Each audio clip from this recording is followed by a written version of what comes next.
Question 1C। पूछ के जा रहा है वो, पहले पूछा फिर जा रहा है अभी। और किसी को जाना है क्या? हाँ पढ़ो फिर। December 21 question 1C।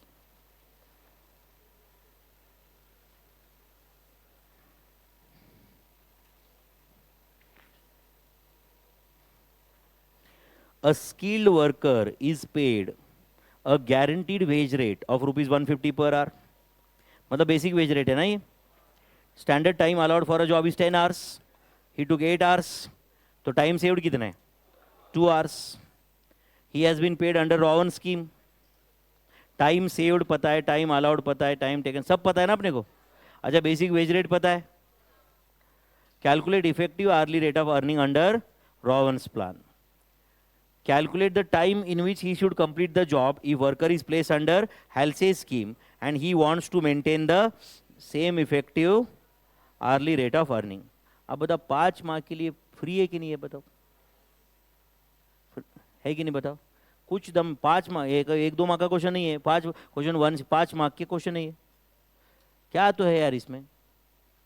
थक गए ऐसे क्वेश्चन सॉल्व कर करके अपन, है कि नहीं? बट तुम्हारे एग्जाम में टफ आएगा कुछ तो, ये नहीं आएगा। इनफैक्ट अभी और 10 11 जो भी चैप्टर बाकी है उसमें से भी कुछ नहीं आएगा, सब टफ टफ टफ आएगा, क्योंकि तुम हो ना। तुम्हारे प्रीवियस एग्जाम में इजी, तुम्हारे नेक्स्ट एग्जाम में इजी, सिर्फ तुम्हारा टफ। करेंगे सॉल्व? बोलो क्या लिखो? पहले तो टोटल वेजेस फाइंड कर लेते रॉवन स्कीम से, तो right on first working calculation of total wages under Rowan scheme। Calculation of what? थक गए भाई, अभी आवाज नहीं निकल रहा है कि नहीं? Total wages under Rowan scheme. अब देखो अगर तुम थक गए तो तुम्हारी जितना ही मैं भी लिख रहा हूँ। कुछ कुछ लोगों को रहता है कि नहीं भाई तुम लिखते हैं, तुम्हारी जितना ऑलमोस्ट तुम्हारी जितना मैं लिखता हूँ, थोड़ा बहुत कम क्योंकि मैं कुछ कॉपी पेस्ट करता हूँ बस उतना। ऑलमोस्ट तुम्हारा जितना लिखता, तुमसे ज़्यादा मैं बात कर रहा हूँ, कई गुना ज़्यादा, तुमसे डबल से भी ज़्यादा एज है मेरा। तुम्हारा डबल एज कर दिया, उसमें 5 ऐड कर दिया तो मेरा एज है करीबन, बराबर है कि नहीं? तो फिर यार तुम्हें तो कितना एनर्जी चाहिए यार, है कि नहीं? एनर्जी है बट सर ये काम के लिए नहीं है ना, बराबर ना? Total wages under Rowan scheme, बोलो फॉर्मूला बताओ। Hours worked into rate per our, hours worked into rate per our plus time saved divided by time allowed into basic time wages, time saved divide by time allowed into basic time wages. बोलो चलो hours work कितना है, जल्दी बताओ। 8 hours into rate per our 150 plus time saved बताओ।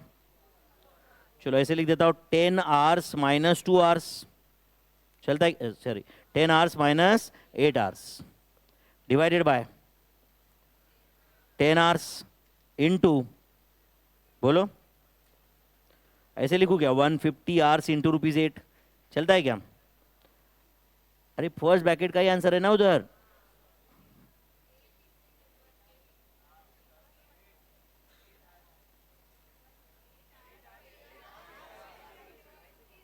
अच्छा उल्टा हुआ ना, ठीक है ठीक है। ये ₹150 है ना, ₹150 इंटू कितना? 8 आवर्स। अभी ठीक है? सॉरी बच्चों, हो सकता है तो मुझे माफ़ कर देना, इसका रिग्रेट मुझे मरते दम तक रहेगा। तो tell me is it 1200 plus 2/10 into 1200, तो 1200 divide by 5 plus 12, answer is 1440 are the total wages payable as per Rowan's premium plan. And इधर लिखते हैं effective wage rate per hour, effective wage rate per hour under Rowan scheme.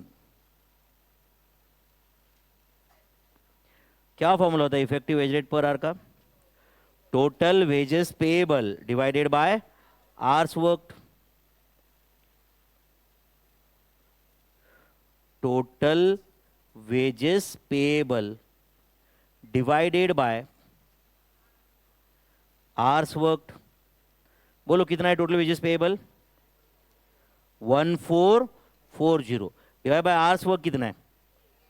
8 hours. Answer 1 rupees 180. तो ये effective wage rate पर आ रहा है 180. चलो अभी क्या करना है? ये एक क्वेश्चन का तो आंसर हुआ क्या? लगे तो ये इसको 1 के अंदर दिस 1 एंड दिस इज 2. हाँ चलो और बोलो क्या करना है सेकंड में? Halsey's calculate the time in which he should have complete the job. मतलब अभी ये जो 8 आवर्स है ना बच्चों वो एप्लीकेबल नहीं है अभी सेकंड क्वेश्चन के. इनफैक्ट वो अपने को पूछ रहा है कि 8 आवर्स की जगह कितने आवर्स में काम करना पड़ेगा in order to maintain same effect. देखो सेम टोटल अर्निंग मेंटेन करना है या सेम इफेक्टिव अर्निंग मेंटेन करना, तो दोनों में फर्क है क्या? ऑब्वियसली फर्क है क्योंकि आवर्स वर्क ही सस्पेंस है ना अभी. तो right down second working. Let क्या लिखो बोलो? Worker takes x hours.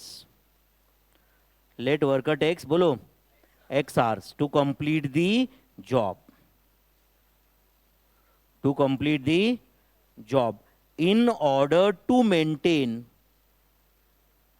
In order to बोलो maintain effective hourly rate of rupees 180. Effective hourly बोलो rate of rupees 180 अंडर कौन सा प्लान? हेल्सेज प्लान. ठीक है. वर्कर टेक्स एक्स आवर्स ऐसे अपन ने बोला है तो क्या लिखो?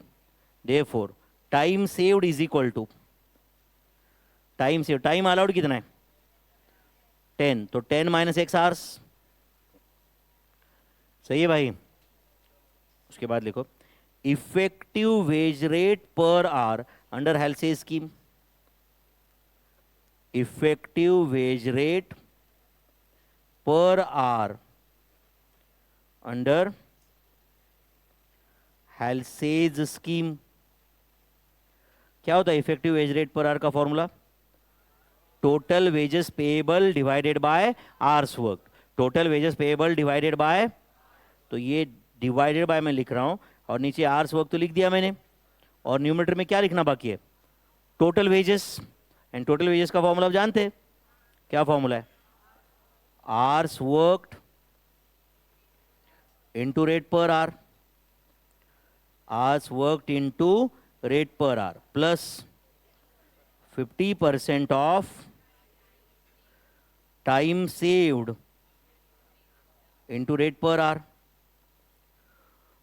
Time saved into rate per our. चलो बोलो फिर effective rate is it 180 is equal two hours work कितना है? एक्स. रेट पर आवर कितना है?